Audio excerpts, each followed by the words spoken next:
नमस्कार दोस्तों, कैसे हैं आप लोग। आशा करते हैं आप लोग अच्छे होंगे, स्वस्थ होंगे और अपनी अपनी पढ़ाई में व्यस्त होंगे।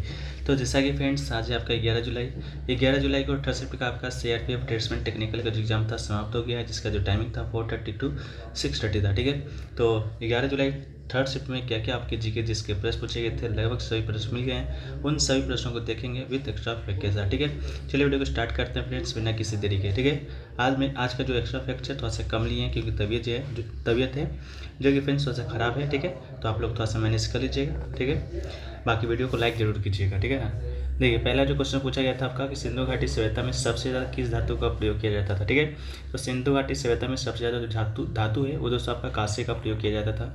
आप लोगों को भी मालूम होगा सिंधु घाटी सभ्यता को कांस्य युगीन सभ्यता भी बोला जाता है। ठीक है, कांसा जो बनता है आपका दोस्तों, तांबा प्लस टीन को अगर मिला दे तो आपका कांसे का निर्माण होता है।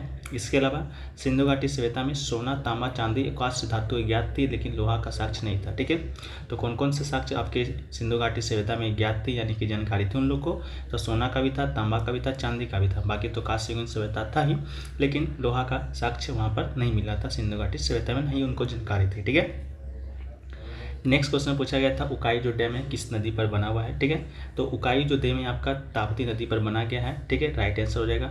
उकाई डैम स्थित कहाँ पर है, तो ये आपका गुजरात में स्थित है।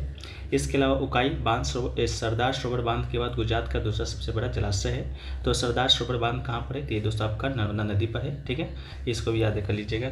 फैक्ट थोड़ा सा कम है क्योंकि तबीयत थोड़ा सा खराब है। ठीक है, इस कारण वीडियो भी आपका लेट ही आ रहा है। ठीक है, नेक्स्ट क्वेश्चन देखिए पूछा गया था कि भारतीय संविधान में जो भाग 9 है किस वर्ष जोड़ा गया था। तो जो भाग 9 है आपका जोड़ा गया था 73वां संविधान संशोधन 1992 के माध्यम से भाग 9 जोड़ा गया था। ठीक है, कौन सा संशोधन हुआ था, तो 73वां आपका राइट आंसर हो जाएगा।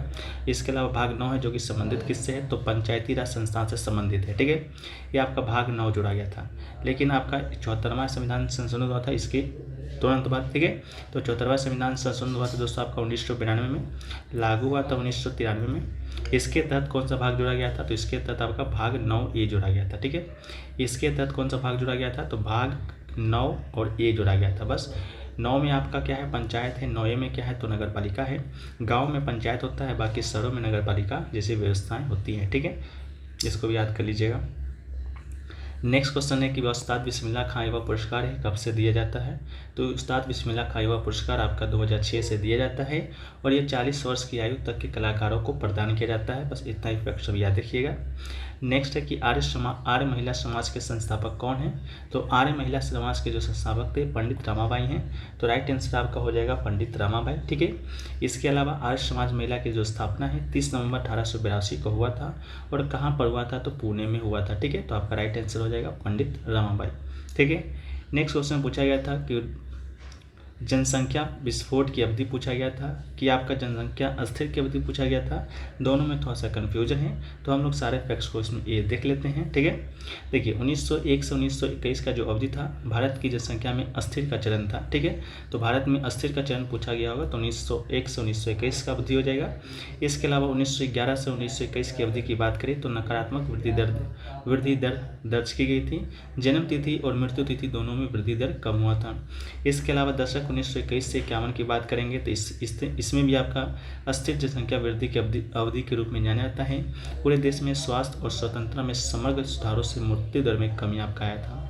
इसके अलावा 1951 से 1980 की अवधि में भारत में जनसंख्या विस्फोट की अवधि के रूप में जाना जाता है, जो कि मृत्यु दर में तेजी से गिरावट के कारण हुई थी और इस अवधि में जनसंख्या वृद्धि दर में ऊंची हुई थी। ठीक है, तो आपका देख लीजिएगा आपका इससे संबंधित क्या प्रश्न आया था, हो सके तो मुझे बता दीजिएगा कॉमेंट सेक्शन में कॉमेंट के माध्यम से। ठीक है, नेक्स्ट क्वेश्चन देखिए पूछा गया था कि हड़प्पा सभ्यता में कहाँ पर चार दीवारी का साक्ष्य जो कि नहीं मिला है। तो इसका आंसर है जो कि मुझे अभी तक प्राप्त नहीं हो पाया है, बाकी जैसे ही प्राप्त होंगे PDF में दे देंगे।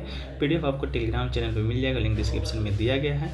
ठीक है, नेक्स्ट क्वेश्चन पूछा गया था कि मानव विकास सूचकांक 2021 में भारत का स्थान क्या था। तो 2021 का पूछा गया होगा तो 131वां स्थान पर हो जाएगा। वहीं पर 2022 में अगर पूछ दिया गया होगा तो मात्र एक स्थान का उछाल मिला था, 132वां स्थान था। ठीक है, HDMI यानी कि मानव विकास सूचकांक। ठीक है, ह्यूमन डेवलपमेंट इंडेक्स में। ठीक है, 21 का पूछा था या 22 का, दोनों हमने आपको बता दिया। बाकी आप लोग देख लीजिए कौन सा ईयर का पूछा था, हमें तो 2021 का मालूम चला है। ठीक है, नेक्स्ट क्वेश्चन पूछा गया था विजयनगर और बहमनी समाज में संघर्ष का मुख्य कारण क्या था। तो तुंगभद्रा का जो दोआब था, ठीक है, आपका ऑप्शन में भी दिया गया था। ये आपका बहमनी साम्राज्य और आपका विजयनगर साम्राज्य का संघर्ष का मुख्य कारण था। दोनों साम्राज्यों के जो शासक थे इसे अपने अपने क्षेत्र में लेना चाहते थे। विजयनगर समाज की बात करेंगे तो इसे हरियर और बुक्का, ठीक है, हरियर और बुक्का दो भाई थे, दोनों ने मिलकर इस समाज की स्थापना की थी। और बहमनी समाज की स्थापना किसने किया था? तो हसन गंगू ने किया था, ठीक है। अभी तक इतना ही फैक्ट्स आप याद रखिएगा, ठीक है। नेक्स्ट क्वेश्चन पूछा गया था कि कृषि लोन से संबंधित कौन सा बैंक है, ठीक है। तो ग्रामीण क्षेत्रों में जो कृषि को लोन देता है वो दोस्तों आपका नाबार्ड है, ऑप्शन में भी दिया गया था। तो आपका राइट आंसर नाबार्ड हो जाएगा। नाबार्ड का फुल फॉर्म की बात करेंगे तो राष्ट्रीय कृषि और ग्रामीण विकास बैंक होता है। स्थापना आपका शायद 12 जुलाई 1982 को आपका हुआ था, ठीक है। अगला है कि 73वां संविधान संशोधन कब हुआ था? ये क्वेश्चन शायद आपका हो चुका है, वो आपका भाग 9 वाला ही था। तो ये आपका 73वां संविधान संशोधन 1982 में आया था, 1993 से लागू हुआ था, ठीक है। 24 अप्रैल को लागू हुआ था। 24 अप्रैल को हम लोग मनाते हैं पंचायती राज दिवस भी हम लोग मनाते हैं, ठीक है, क्योंकि पंचायती राज जो व्यवस्था है इसी दिन आपका लागू हुआ था, ठीक है। नेक्स्ट है आपका कि झूरी जो नृत्य है वो आपका कहाँ का है, ठीक है। तो झूरी जो नृत्य है फ्रेंड्स वो आपको बता दें कि आपका हिमाचल प्रदेश का है। तो इसका जो राइट आंसर है आपका क्या हो जाएगा? हिमाचल प्रदेश हो जाएगा। झूरी हिमाचल प्रदेश का एक विशिष्ट गीत है। इससे बहुत मस्ती, हर्ष और उल्लास के साथ गाया जाता है, ठीक है। नेक्स्ट है कि यंग आंदोलन किसके द्वारा शुरू किया गया था? तो यंग जो आंदोलन है हेनरी लुई विवियन डेरेजो के द्वारा शुरू किया गया था।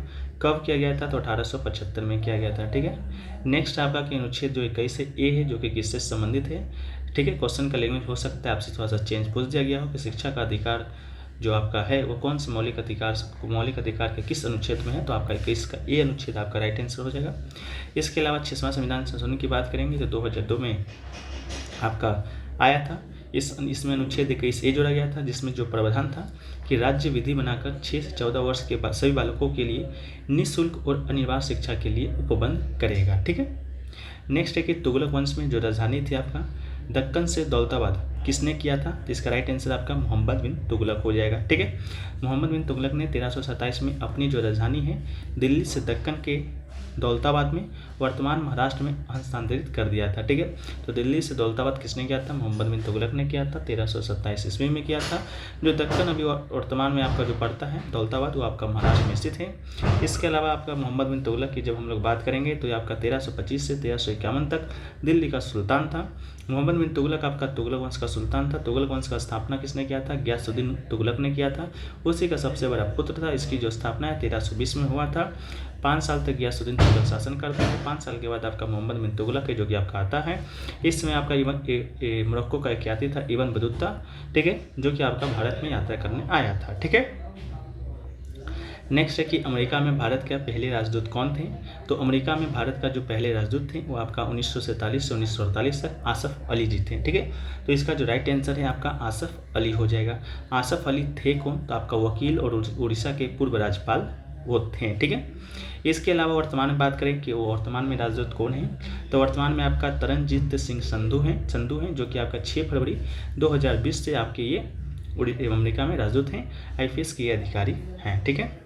नेक्स्ट क्वेश्चन पूछा गया था कि खादर के मैदान को क्या कहा जाता है? तो खादर प्रदेश प्राकृतिक रूप से सबसे उपजाऊ भूमि होता है। खादर प्रदेश को पंजाब में बैट कहा जाता है, जबकि बांगर को धाया कहा जाता है, ठीक है।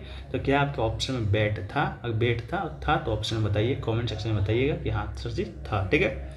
नेक्स्ट है कि कर्नाटक गीत संकीर्तन के संस्थापक कौन थे? इस तरह का कोई प्रश्न आया था, लेकिन इस तरह के प्रश्न का जवाब हमें नहीं मिला है। तो हमने कर्नाटक संगीत के पितामह के रूप में किसे जाना जाता है ये क्वेश्चन को लिया है इसके स्थान पर। क्या आपका इसी से मिलता जुलता क्वेश्चन था और ऑप्शन में आपका पुरंदरदास था कि नहीं था? कमेंट सेक्शन में बताइएगा, ठीक है।